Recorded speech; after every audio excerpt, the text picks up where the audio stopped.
योगी सरकार विकास मुद्दों को छोड़कर, विकास के कार्यों को छोड़कर जगहों और शहरों के नाम बदलने में कुछ ज्यादा ही रुचि दिखा रही है। नाम बदलने में अब अगला नंबर ताज नगरी आगरा का है। वो आगरा जिसे पूरी दुनिया ताजमहल की वजह से जानती है।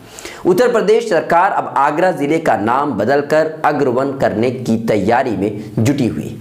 यूपी सरकार ने इस प्रस्ताव पर अंबेडकर यूनिवर्सिटी को जांच पड़ताल करने की हिदायत दी है और यूनिवर्सिटी का इतिहास विभाग इस पर मंथन करते नजर आ रहे हैं। मीडिया रिपोर्ट के मुताबिक आगरा में मौजूद डॉक्टर BR अम्बेडकर यूनिवर्सिटी के प्रोफेसर सुगम आगंद ने इस खबर की तस्दीक की।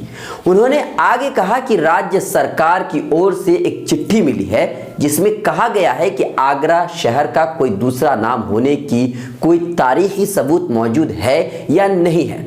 इस बारे में यूनिवर्सिटी जांच पड़ताल शुरू कर दी है और आगे जैसा होगा सरकार को जवाब दिया जाएगा। इतिहासकारों का मानना है कि आगरा का पुराना नाम अग्रवन है और इसी को बुनियाद बनाकर योगी सरकार ने इसका भी नाम बदलने का मन बना लिया है।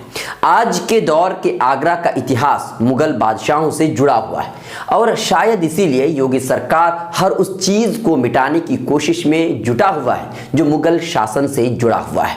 आगरा की बात करें तो इसे धरोहर शहर बनाने में कई बादशाहों का अहम किरदार रहा है। तोलमी पहला शख्स था जिसने शहर को आगरा का नाम दिया। मौजूदा आगरा की बुनियाद सिकंदर लोदी ने 16वीं शताब्दी में रखी थी। मुगल बादशाह बाबर ने भी कुछ वक्त आगरा में बिताया और उसी ने यहाँ पर पर्शियन स्टाइल गार्डन का विचार दिया था। अकबर ने आगरा का किला और आगरा के पास ही फतेहपुर सीकरी के किला का निर्माण करवाया। 15 साल तक फतेहपुर सीकरी उसकी राजधानी रही और उसके बाद उसने गंभीर हालत में उसे खाली छोड़ दिया। अकबर के बाद जहांगीर ने आगरा को खूबसूरत बनाया, हालांकि उसका ज्यादातर वक्त कश्मीर में बीतता था। आज आगरा जिस ताजमहल की वजह से जाना जाता है उसे मुगल बादशाह शाहजहां ने अपनी सबसे चहेती बीवी मुमताज महल की याद में बनवाया था। 1983 में यूनेस्को ने ताजमहल को वर्ल्ड हेरिटेज साइट घोषित किया।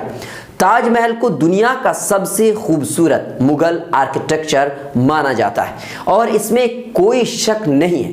पर योगी सरकार इस ताज नगरी का नाम बदलकर आखिर क्या साबित करना चाहती है?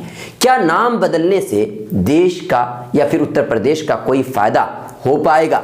और जैसे कि सरकार खुद इस बात को मानती है कि नाम बदलने में करोड़ों रुपए खर्च हो जाते हैं, तो क्या वो खर्च जनता के जेब से नहीं होगा? देश में मंदी की मार है और मंदी के मार में लोगों के जेब से पैसे निकलवा कर फालतू के काम सरकार का करना कहां तक ठीक है?